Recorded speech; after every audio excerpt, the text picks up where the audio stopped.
She was just basically saying that she loved me. And she was proud of me.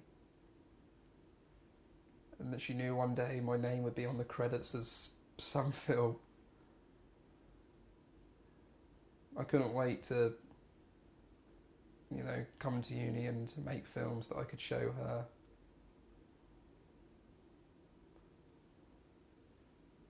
Just never thought I'd be making this one.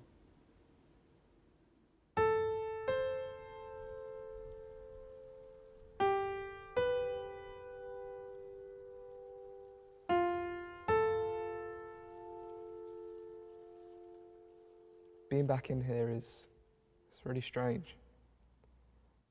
The grief suddenly comes back. You know, I grieve every day, I think about Mum every day. But then, you know, you'll go to a certain place where you've got lots of memories of that person. And you know, this church, you know, Mum and Dad got married here in 1990. And then 27 years later, we were here for Mum's funeral.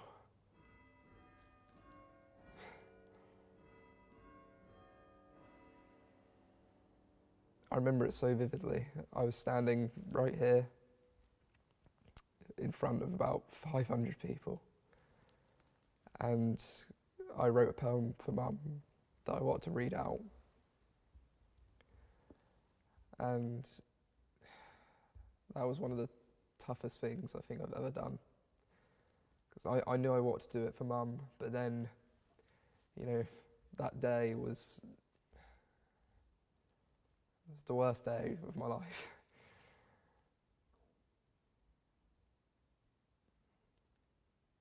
Just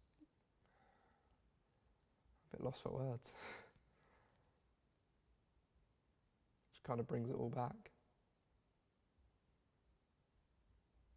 I took the call in my car and was literally just probably a couple of minutes away from home. And he told me, I mean, it haunted me for ages. The drive home from work, I could hear, I played that through my head loads of times, but yeah, he just phoned me and said he's ever so sorry and that Mum had died or passed away. I can't remember exactly, but You obviously came to Latitude like that night to tell me. And I went over earlier as well with Dad to get Brad. Yeah. And you, but we couldn't get hold of you.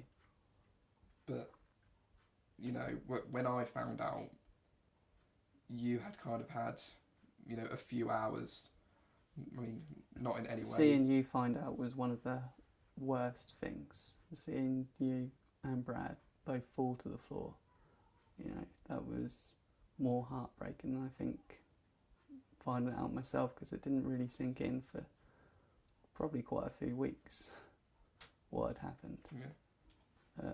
I don't know if it was shock or I don't know, I just kind of defaulted down into this sort of mode that I had to look after everyone and get everyone together.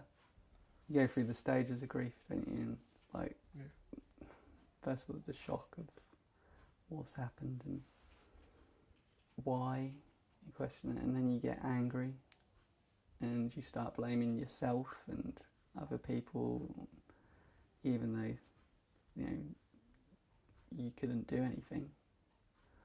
But, you know, now all I'm left with is I just miss my mum. Oh, that Mummy Daddy on there. Mummy Daddy? Yeah. Who's that one?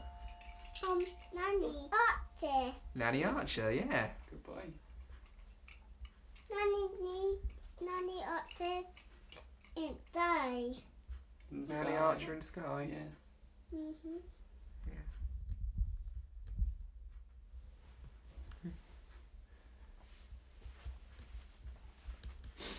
We know not TT.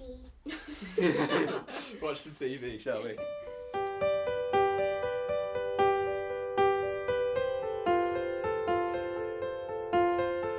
15th of July, it was a Saturday, and the Latitude Festival, music festival, was in our region, Happens every year, like about 5 minutes away from where I live. I've never been before, but I really wanted to go.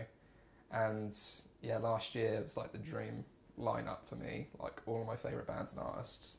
So me and my girlfriend Ellen went with my brother Brad and his girlfriend Shannon. Yeah, it was just a really great day.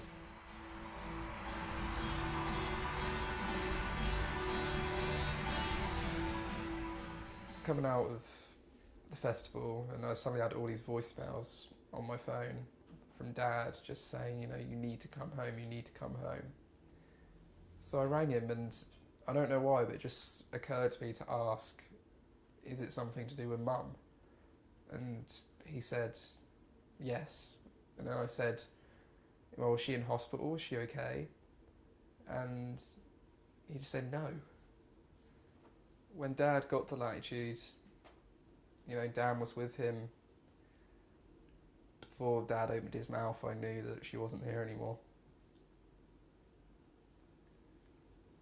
And hearing that, you know, hearing him say, Mum's died, you have this very surreal moment where you think you're dreaming. Because, you know, she can't be dead. That's my mum, you know, I just saw her this morning. But then all of a sudden reality kicks in and a wave of emotion, and I just collapsed to the floor. And then he told me she killed herself.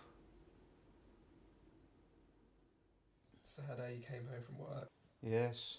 And Yeah. found that she'd taken her life. Mm-hmm.